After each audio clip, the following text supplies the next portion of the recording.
troisième et dernière partie de Politicien, votre rendez-vous politique dont le numéro de ce jour est consacré au Burundi. Un nouvel invité m'a rejoint pour cette troisième partie, Jean-Bernard Bikim, le président du think tank Alpha, Alliance Alternative Africaine pour l'accompagnement. Merci de m'avoir rejoint et j'ai toujours l'honneur d'être en compagnie de Madame Christine Nina Nyonsavi, ambassadeur du Burundi en France. Dans la première et dans la deuxième partie, nous étions en train d'évoquer justement la question de la réforme constitutionnelle qui divise aujourd'hui pouvoir et opposition au Burundi. Que vous inspire ce projet de réforme constitutionnelle qui instaure un septennat renouvelable une fois et qui potentiellement pourrait permettre au président Pierre Nkurunziza de se maintenir au pouvoir jusqu'en 2034, voire au-delà? Je crois qu'il y a un élément central qu'il faudrait rappeler aux Burundais et aux Africains. Les accords d'Arusha ne sont pas des accords figés dans le marbre. C'est des accords qui doivent être dynamiques, qui doivent évoluer, qui doivent tenir compte de l'ensemble des contraintes géopolitiques, géostratégiques et géoéconomiques qui perdurent et persistent dans cette région bien particulière. Ça, c'est le premier point. Le second point, nous avons un homme qui cherche une voie pour faire exister le Burundi en tant qu'État souverain dans une zone où la pression internationale est telle qu'il n'est pas possible de faire émerger une voie singulière dans un magma de pays qui s'alignent aux positions américaines, anglaises et israéliennes pour fermer cette partie-là. Par contre, sur la révision constitutionnelle, je crois qu'il y a j'ai un reproche à faire, pas au président, mais à ses conseillers. Il faut quand même rappeler aux Africains que le président doit pouvoir disposer des gens autour de lui, à l'extérieur, oui, qui lui soumettent des scénarios lui permettant d'élaborer des décisions et surtout de tenir compte de tout ce qui gravite autour. Il y a aujourd'hui une difficulté énorme au Burundi. Quelle est-elle? On demande au Burundi de pouvoir passer d'une démocratie conflictuelle à une démocratie libérale. Ce qu'aucun pays africain n'a réussi jusqu'à présent, y compris l'Afrique du Sud. Il y a une voie médiane. Cette voie médiane, c'est quoi? C'est une démocratie compromissoire. Dire, les Burundais s'asseyent autour d'une table, entre eux, oui, et définissent ensemble... Est-ce que c'est le cas en ce moment? Est-ce que vous voyez effectivement que les conditions de cette démocratie compromissoire que vous évoquez sont réunies aujourd'hui?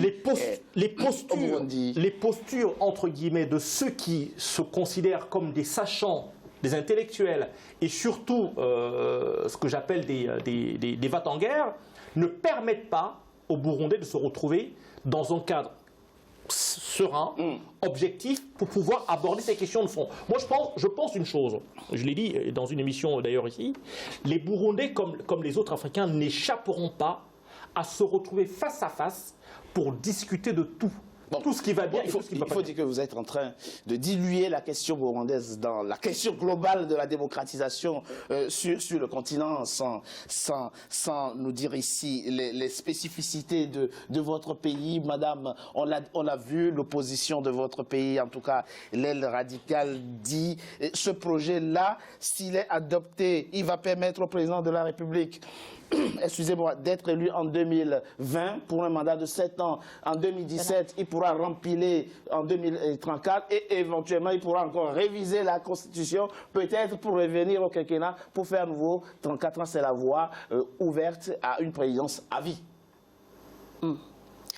Je pense que c'est ça, justement, que quand je vous disais au début de l'émission qu'il y a des personnes qui gardent des idées dans leur tête ou qui s'imaginent que des choses vont se passer comme ci et comme ça, et ça les bloque. Parce que s'ils savaient qu'en participant justement à cette révision constitutionnelle, s'ils étaient là lorsqu'on est en train de travailler là-dessus, ils allaient voir les lignes ou les articles qui ne les conviennent pas et pouvoir faire des propositions. D'abord, il y a eu des propositions. On est toujours sur un projet. Personne n'a jamais envoyé des idées pour changer. Ils sont figés sur le fait que le président pourrait... Vous savez comment ça se passe dans votre... Ils sont figés sur le fait que le président pourrait éventuellement redevenir président encore et encore. Oui, encore, oui. Vous pensez que c'est pas il y a des procédures. Et ce n'est pas le moment d'en parler aujourd'hui. Il y a des élections, il y a le référendum pour la Constitution. On va l'adopter, bien sûr. Maintenant, si les gens considèrent qu'il ne peut pas être président, ils vont le dire le moment venu. Pour l'instant, on est en train de préparer les élections. Les Burundais sont en train de cotiser de leur argent pour qu'on ne dépende plus de l'extérieur, pour qu'on n'ait plus des instructions venant de dehors, que tel doit être ministre, tel doit être là, tel doit être président du Parlement, tel doit être patron ici. On est en train de le faire, justement. Vous pensez que c'est en ce moment le cas dans votre pays? Maintenant, si le référendum définisse, approuve le changement de la Constitution tel qu'on l'a projeté, tel qu'on le propose, et que le moment venu, le parti au pouvoir décide de remettre Pierre Nkurunziza comme candidat. Vous savez, il y a quelque chose que j'entends toujours, que le président se maintient au pouvoir. Le président ne peut pas se maintenir au pouvoir, c'est le parti qui décide qui va être président. Donc si le parti considère qu'il va être président... Normalement, c'est le peuple qui décide. C'est le peuple, bien sûr. Non, mais le parti, c'est... Un parti donne son candidat. Désigne le candidat, vous voulez dire. Désigne le candidat. Chaque parti désigne son candidat. C'est comme ça qu'on a des élections au pluriel. Donc, chaque président, si maintenant le parti de Pierre Nkurunziza, son Excellence, décide que c'est lui qui va continuer et qui le propose, c'est à la population qui va voter, oui ou non. Vous pouvez voter pour quelqu'un d'autre. Mais dans le cadre d'une élection réellement transparente et équitable, entendons-nous. C'est bien cela. Bien sûr. Et c'est ce qui s'est passé. Et c'est ce qui se passe dans votre pays. C'est ce qui se passe toujours. Peu importe ce qu'on peut raconter, c'est ce qui s'est passé. Moi, j'ai participé à ces élections. J'ai été sur le terrain. Je suis allée au village. J'ai bien vu des personnes aller voter de leur propre gré. On n'a jamais vu quelqu'un venir tirer sur eux, les Imbonera Kure venir les tirer en force pour les amener voter. Ce sont des adultes qui votent. Donc on ne peut pas les obliger de faire ce qui... Et puis de toutes les façons, ça se passe dans les urnes. Même si on m'a amené de force, supposons qu'on m'a amené de force. Quand j'arrive là-bas, c'est moi qui sais sur qui je vais cocher, sur qui je ne veux pas cocher. Sauf si quelqu'un a coché avant et que j'amène un papier déjà voté. Mais si c'est moi qui dois voter, je vous assure que ce n'est pas comme ça que ça va se passer. Et au Burundi, je signe et j'insiste pour vous dire que les élections en 2015 se sont passées de façon équitable et transparente. Régulière. Madame l'ambassadeur, je voudrais qu'on consacre le reste de notre temps au rapport entre le Burundi, votre pays, le Burundi, et les organisations à la fois continentales, dont l'Union africaine et la East African Community. Décembre 2015, le Conseil de paix et sécurité de l'Union africaine décide le déploiement d'une force de stabilisation dans votre pays, le Burundi, pour aider à pacifier votre pays, le président et le Conseil de sécurité et l'Union africaine, et suit un non catégorique de la part de votre président. Comment ça se fait que, alors que le Burundi est convaincu de la nécessité de tel déploiement, puisque lui-même participe à la stabilisation de la Somalie, comment se fait-il que le Burundi refuse le déploiement d'une telle force sur son territoire? C'est la volonté du pays. C'est la souveraineté nationale. Pour faire un déploiement des casques bleus ou des forces de maintien de la paix, c'est le pays qui les reçoit, qui demande. Ce n'est pas une obligation. Ce n'est pas une obligation. Si nous avons des militaires burundais qui font des troupes qui viennent du Burundi dans des différents pays, c'est parce que ces pays le demandent. Mais nous, au Burundi, vous n'avez rien demandé. On n'a jamais demandé et on considère que ils ne nous apportent rien. On n'a pas gagné, on ne voit pas la plus-value de leur présence, de ces déploiements dans notre pays. Parce que nous considérons que nous avons suffisamment de personnes pour assurer la sécurité dans notre pays. Mais seulement Madame l'ambassadeur, excusez-moi, seulement ce n'était pas véritablement le cas, puisque en 2016, la Cour pénale internationale a dû décider d'ouvrir une enquête préliminaire eu égard, excusez-moi, aux exactions qui se commettaient dans votre pays, le Burundi. Vous savez, tout ce verbe de droits de l'homme, des exactions, de maltraitance, de violence, de viol, ça c'est nouveau. C'est un nouveau langage qui a été adopté très récemment pour contourner, justement, pour pousser des personnes à se sentir peut-être culpabilisées. Voilà, c'est le mot que je cherchais. Qu'est-ce que vous voulez nous dire, culpabiliser l'ambassadeur? Parce que quand on parle des exactions commises sur des personnes dans notre pays, il s'agit des personnes, par exemple, qu'on attrape en flagrant délit de certains délits. Des personnes qui sont en train de commettre des actes qui ne sont pas corrects. Si la police les arrête, les amène en prison, on va crier à haut que, voilà, on est en train de maltraiter quelqu'un. On a enfreint les droits de l'homme de quelqu'un. J'ai toujours comparé avec ce qui se passe dans notre pays, ici où nous sommes actuellement. Oui, s'il vous plaît. Lorsqu'il y a eu des attaques dernièrement, Charlie Hebdo au Bataclan ou ailleurs. Je n'étais pas encore ici, mais j'ai suivi dans les journaux. Les personnes qui ont été les acteurs de ces actes, qu'est-ce qu'ils sont devenus? Ils sont recherchés, certains sont arrêtés. Et les autres? Et vont comparaître. Ceux qui sont encore dans la nature sont encore traqués de toute façon. Et il y en a qui ont été tués. Tués, ça dépend.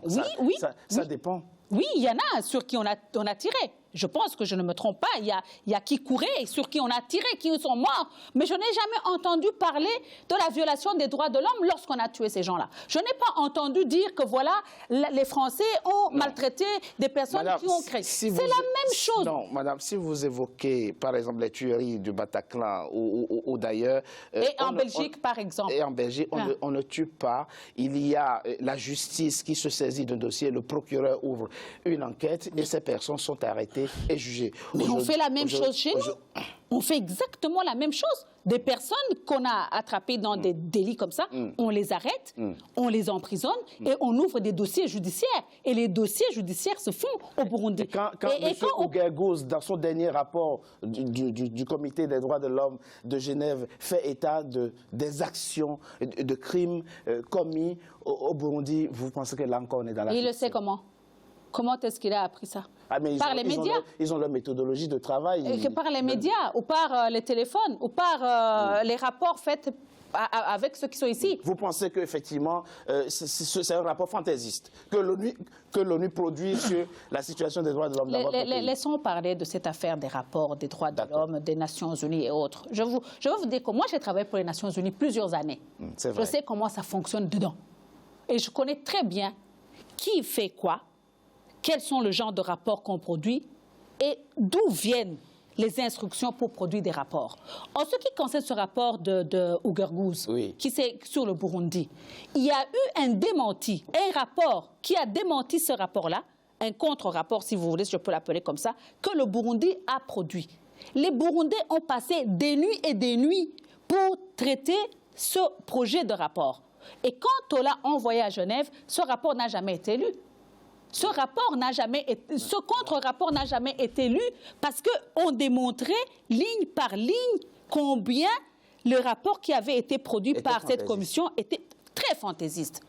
Jean-Bernard Bikim, pour évoquer la situation sécuritaire du Burundi qui a amené d'ailleurs la CPI, madame la procureure de la CPI, Fatou Bensouda, à ouvrir une enquête préliminaire. Que vous inspire tout ça, y compris le rapport Ougagouz que condamne ici madame l'ambassadeur du Burundi en France? Dans le cas du Burundi, nous avons là une violation flagrante des lois internes et des règles internationales et la règle de droit. Qui viole les Nations Unies, la CPI. La souveraineté, c'est le pouvoir qui ne reconnaît aucun autre pouvoir au-dessus de lui. Ça veut dire quoi? Ça, c'est du droit. Ça n'est pas Jean-Bernard Bikim qui le décide. C'est dans les textes. Et ces textes fondent les Nations Unies. Ça veut dire que vous ne pouvez engager aucune action sur un territoire souverain sans l'accord de celui qui exerce la fonction suprême sur ce territoire. Voilà. Dans le cas de Burundi, nous sommes en face des violations flagrantes et répétées. Mais ils ne sont pas allés au Burundi contre le gré des autorités burundaises. Maintenant, ce qu'il faut... Mais ils ne sont pas rentrés au pays. Non. D'où votre question, comment ils ont fait pour pouvoir constater effectivement ces violations. Ce qu'il faut, en fait, la question de fond qu'il faudrait que le président Nkurunziza prenne encore le bras, c'est comment faire admettre à l'ensemble des Burundais qu'autour du Burundi, tout a évolué.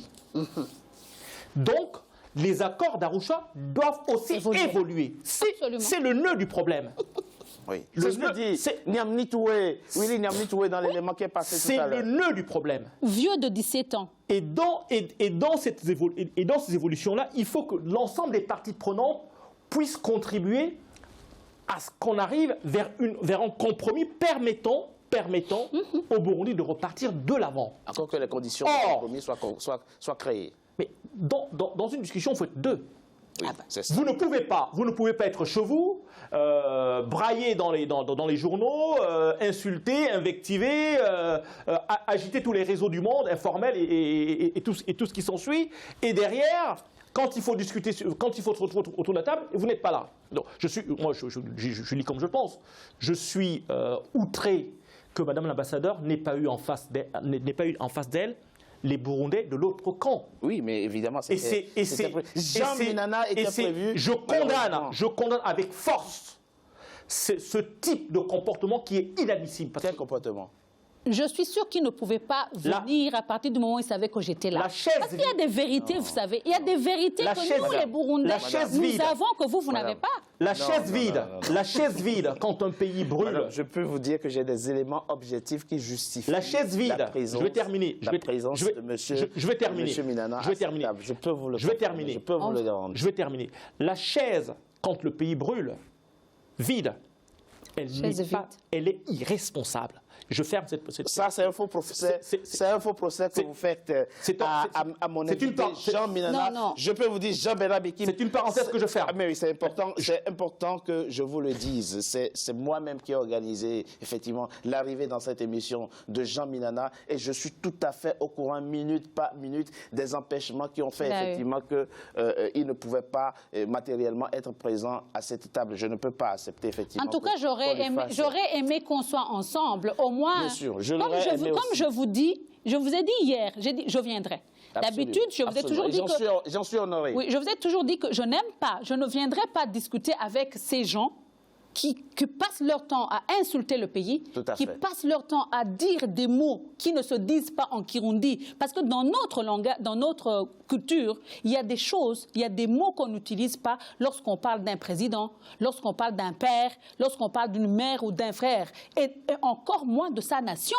Quand on parle du Burundi, c'est comme si on parlait d'un pays qui ne les a pas élevés jusqu'à l'âge où ils sont aujourd'hui. Ce monsieur qui a été président de l'Assemblée nationale, qui a été ministre, député, mais qui se permettent d'être là en train de sortir des mots, des mots que moi je ne peux pas répéter, pour qualifier un président de la République élu, l'appeler comme ils veulent l'appeler, ça ne se fait pas. Moi, je suis d'accord avec l'opposition. Vous pensez qu'il y a de l'essai chez les opposants, notamment du Sénarède? C'est du mal poli. D'accord, ok. On peut s'opposer à un avis, on peut s'opposer à une manière de faire de quelqu'un, mais il y a une manière très polie et courtoise de le dire, surtout lorsqu'on parle d'une personnalité.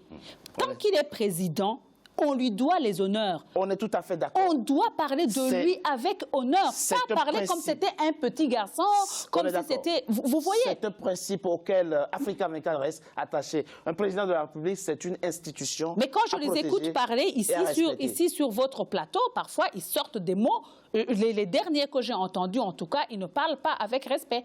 Et c'est pour ça que je dis que je ne peux pas m'asseoir avec ces gens. Et je tenais absolument à ce que je sois avec lui, pour que je lui dise: Monsieur, quand vous avez été président de l'Assemblée nationale, quand vous avez été député, vous pensez que vous alliez un jour accepter qu'on parle de vous comme vous parlez de ceux qui sont au pouvoir aujourd'hui?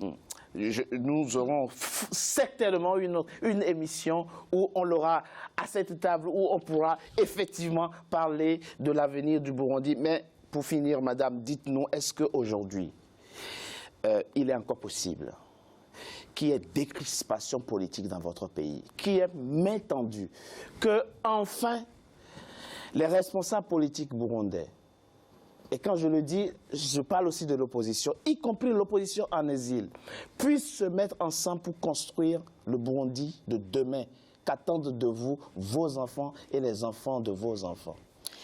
Je pense que c'est sur cela que le pays, le Burundi, le pouvoir en place est en train de travailler. Aujourd'hui, les efforts, tout ce qu'on fait comme effort dans le pays, on espère voir tous les Burundais rentrer.